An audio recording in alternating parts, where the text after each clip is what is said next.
Hello students, welcome back to digital teacher ji. आप सभी का डिजिटल टीचर जी में बहुत बहुत स्वागत है। उम्मीद करता हूँ आपने इससे पहले के सभी प्रश्न देख लिए होंगे और ये हमारा आज का 16 प्रश्न है। पुरानी बुक के हिसाब से ये 17 प्रश्न है, लेकिन नई बुक में ये 16 नंबर प्रश्न दिया हुआ है, तो ये 16 नंबर का प्रश्न है।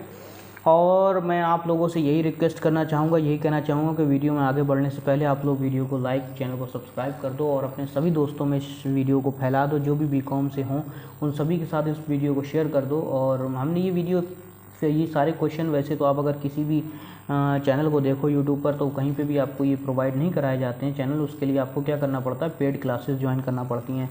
पेड क्लासेस में आपको 1000 रुपये, 1500 रुपये, 2000 रुपये इस तरह से आपको पैसे देना पड़ते हैं। लेकिन हमारी पूरी टीम ने ये तय किया था कि हम लोग जो है ना, ये सारे क्वेश्चन फ्री में, बिल्कुल फ्री में क्या करेंगे, हम लोग बिल्कुल फ्री में इस क्वेश्चन को प्रोवाइड कराएंगे, ताकि जितने भी बच्चे हैं जो जिनकी इकोनॉमिकल कंडीशन गवाही नहीं दे पाती है, या जिनकी इकोनॉमिकल कंडीशन की वजह से वो सही से अच्छे नंबर नहीं ला पाते, नहीं पढ़ पाते हैं, क्वेश्चन नहीं लगा पाते हैं, उनके लिए हम ये क्वेश्चन बिल्कुल फ्री में लेकर आ रहे हैं, ताकि हर बच्चा अब अच्छे नंबर लेकर आ सके, अच्छे से पढ़ सके।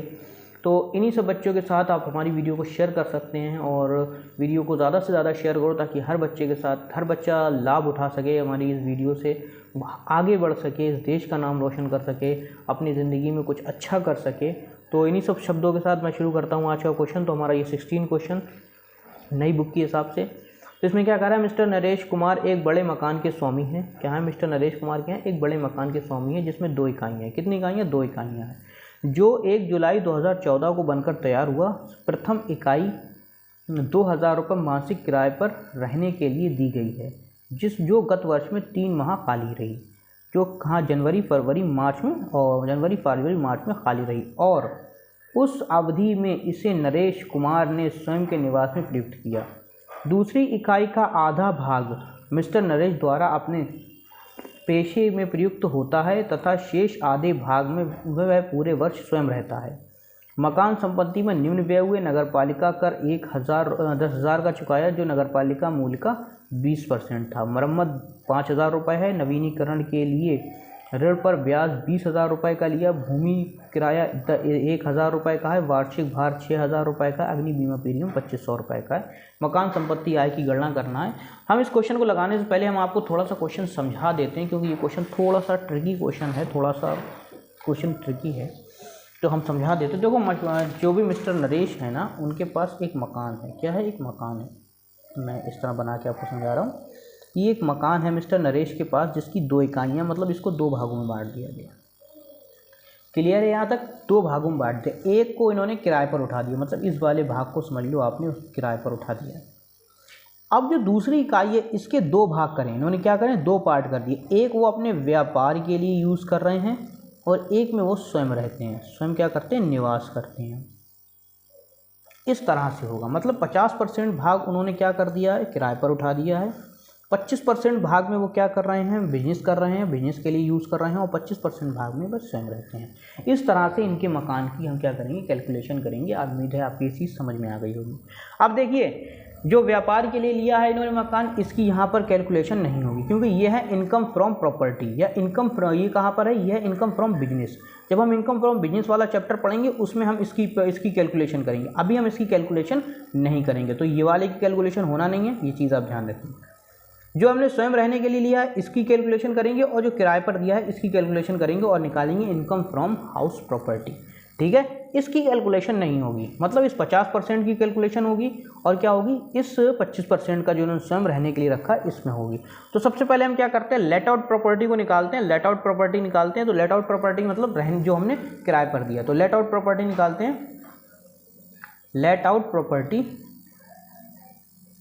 तो लेट आउट प्रॉपर्टी हमारी कितने परसेंट पे, 50% पे वह रह रहा है। 50% भाग पर वो रह रहा है, तो 50% भाग पर जब वो रह रहा है, तो हमें क्या करना पड़ेगा, सबसे पहले इसकी ग्रॉस एनुअल वैल्यू निकालना पड़ेगी। उसके लिए हम क्या लिखेंगे, म्युनिसिपल वैल्यू। म्युनिसिपल वैल्यू अब हमारी कितनी है, ये आप ध्यान रखिए। देखो, उन्होंने म्युनिसिपल वैल्यू नहीं दी है, लेकिन उन्होंने ये कहा था जो म्युनिसिपल कर, मतलब जो म्युनिसिपालिटी का जो टैक्स इन्होंने चुकाया है, वो टैक्स था हमारा 10,000 रुपये का इन्होंने चुकाया है, जो म्युनिसिपल वैल्यू की कितना था, 20% था। तो इसी हिसाब से हम क्या करेंगे, म्युनिसिपल वैल्यू निकालेंगे। तो हमारा कितना था, 10,000 का 20%, यानी 10,000 गुणे 100 भाग 20 कर सकते हैं ना हम उसको। है ना। तो इस तरह से करेंगे तो हमारी म्युनिसिपल वैल्यू निकल के कितनी आएगी, ये आ गई 50,000 रुपये। लेकिन ये 50,000 रुपये पूरे मकान की आई है, हमें निकालना है सिर्फ 50% की, तो इसका आधा कर दो, मतलब हमारी कितनी आ गई 25,000 रुपये आ गई। कितनी आ गई ये 25,000 रुपये। अब आगे निकालेंगे फेयर रेंट। फेयर रेंट हमारा कितने का है, फेयर रेंट इसमें दिया नहीं गया है तो फेयर रेंट हमारा नील हो जाएगा। इसके बाद हमारा एक्चुअल रेंट कितना है, देखो तो इसका एक्चुअल रेंट या रियल रेंट, रियल रेंट इसमें कितने का दिया हुआ है, तो देखो इसमें रियल रेंट हमारा दिया हुआ है 2,000 रुपये पर मंथ का, और वो कह रहा है 3 माह मकान खारीला यानी 9 महीने मकान भराना, 9 9 दूनी 18 यानी 18,000 रुपये का हमारा दिया हुआ है। तो ये 18,000 रुपये का हो गया। अब हम देखते हैं जो तीनों में से जो बड़ा होता है वही हमारी ग्रॉस एनुअल वैल्यू हो जाती है हमारे रूल के हिसाब से। तो बड़ा क्या है 25,000 रुपये, तो ग्रॉस एनुअल वैल्यू हमारी कितनी हो गई 25,000 रुपये की हो गई। क्लियर हो गया ये चीज़, कोई प्रॉब्लम यहाँ पर तो आप हमसे पूछ सकते हैं, कमेंट पे पूछ लीजिएगा या स्क्रीन पर जो नंबर आ रहा है उस पर कॉल करके हमसे पूछ लीजिएगा। अब हम इसकी कैलकुलेशन करते हैं लेट आउट प्रॉपर्टी की। तो लेट आउट प्रॉपर्टी कैलकुलेशन के लिए हम क्या करेंगे, सबसे पहले हम एक लाइन करेंगे, पार्टिकुलर बनाएंगे और अमाउंट का कॉलम बनाएंगे। थोड़ा सा यहाँ तिरछी हो गई लकीर, आप जो है ना पटरी से बनाइएगा, स्केल से करिएगा, सही हो जाएगी।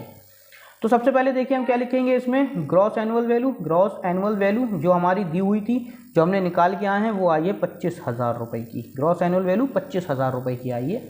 अब ग्रॉस एनुअल वैल्यू हमारी 25,000 रुपये की आई है, उसको हमने यहाँ पर लिख दिया। उसके बाद हम इसमें से क्या माइनस करते हैं, less municipal tax. Municipal tax को माइनस करेंगे तो हमारा म्युनिसिपल टैक्स इसमें कितना है, तो इसमें म्युनिसिपल टैक्स हमारा दिया तो 10,000 रुपये था, लेकिन हम आधे भाग का निकाल रहे हैं तो हम इसका क्या कर देंगे, इसका कर देंगे मल्टीप्लाई 1/2। क्या कर देंगे मल्टीप्लाई 1/2 यानी 10,000 का 5,000 कर देंगे। क्यों कर देंगे, क्योंकि हम इस 50% भाग की निकाल रहे हैं अभी, तो 50 आधा ही देगा यहाँ पर वो, तो ये आधा वो देगा। तो ये हमारा कितना आ गया, ये हमारा आ गया 20,000 रुपये। कितना आ गया हमारा, ये 20,000 रुपये आ गया। इसमें से जब हमने माइनस करा तो हमारा आंसर कितना आ गया 20,000 रुपये का, ये हमारा आंसर आ गया।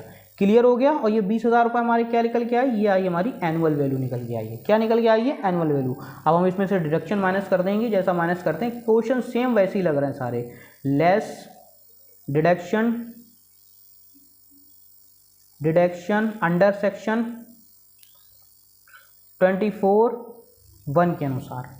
तो इस डिडक्शन को हम माइनस करते हैं तो ये डिडक्शन हमारे सबसे पहले इसमें क्या माइनस करना पड़ता है, सबसे पहले 30% of annual value, 30% of annual value. तो एनुअल वैल्यू हमारी 20,000 है, 20,000 का 30% निकालेंगे कितना आएगा, 6,000 रुपये आएगा। आप लोग निकाल के देख लीजिएगा, मैंने पहले से ये निकाल के रखा हुआ है।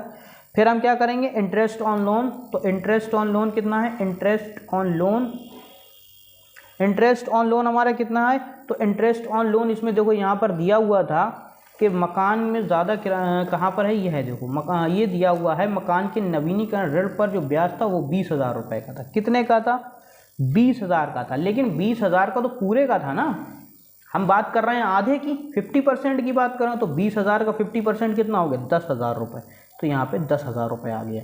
तो 10 और 1 16,000 रुपये आ गए। ये 16,000 रुपये हमने यहाँ लिख दिए। 20,000 से माइनस करेंगे तो 4,000 रुपये हमारी क्या आ गई, इनकम फ्रॉम हाउस प्रॉपर्टी आ गई। इनकम फ्रॉम हाउस प्रॉपर्टी आ गई। क्लियर हो गया। अभी हमने निकाला 50% किसका, लेट आउट प्रॉपर्टी का। अब हम निकालेंगे ऑक्युपाइड प्रॉपर्टी जो हमारी 25% पर है, जो स्वयं रहने के लिए उपयोग कर रहा है, यानी इसकी, ये जो 25% पर है इसकी निकालेंगे। तो इसकी निकालते हैं हम सबसे पहले 25% की। तो उस 25% की हम निकालेंगे सेल्फ ऑक्युपाइड की, self occupied property, self occupied property की निकालते हैं।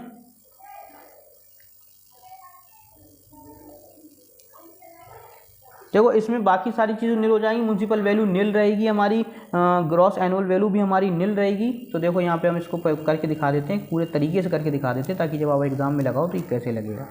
तो भाई देखो GVA gross annual value, GAV कैसी है, निल है, ठीक है। उसके बाद टैक्स वो भी हमारा निल रहेगा क्योंकि इसमें कोई इनकम तो है नहीं। तो हमारा एनुअल वैल्यू क्या हो गई, एनुअल वैल्यू वो भी हमारी निल हो गई। अब डिडक्शन देखो 30% ऑफ एनुअल वैल्यू, ये भी हमारा निल हो गया। लेकिन interest on loan, interest on loan देखो, इंटरेस्ट ऑन लोन हमने निकाला, हमारा था 20,000 रुपये का, जिसमें से आधा हमने इसमें डाल दिया। अब हम यहाँ कितना लेंगे, यहाँ हम 25% लेंगे। 25% क्यों लेंगे, 25% भाग पर वो रह रहा है, बाकी में बिजनेस हो रहा है, वो इनकम फ्रॉम बिजनेस में चला जाएगा। तो यहाँ पे हम 20,000 का 25% निकालेंगे। क्यों निकालेंगे 25%, इसलिए निकाल रहे हैं हम ये 25%, क्योंकि 25% भाग कैलकुलेशन कर रहे हैं हम। तो 25% निकाल देंगे तो ये हो जाएगा हमारा 5,000 रुपये, और ये हो जाएगा हमारा 5,000 रुपये। ठीक है, तो 5,000 रुपये हमारा हो गया। तो हमारा ये income from house property loss आ गया हमारा, ये इनकम फ्रॉम हाउस प्रॉपर्टी में 5,000 का ये क्या आ गया हमारा, लॉस आ गया, माइनस में आएगा ये आंसर, क्योंकि बाकी ऊपर सब नील है तो ये माइनस में आ गया। अब हम निकालते पूरे भाग की इनकम फ्रॉम हाउस प्रॉपर्टी। तो हम क्या करेंगे, इसको ए मान लेते हैं, इसको बी मान लेते हैं।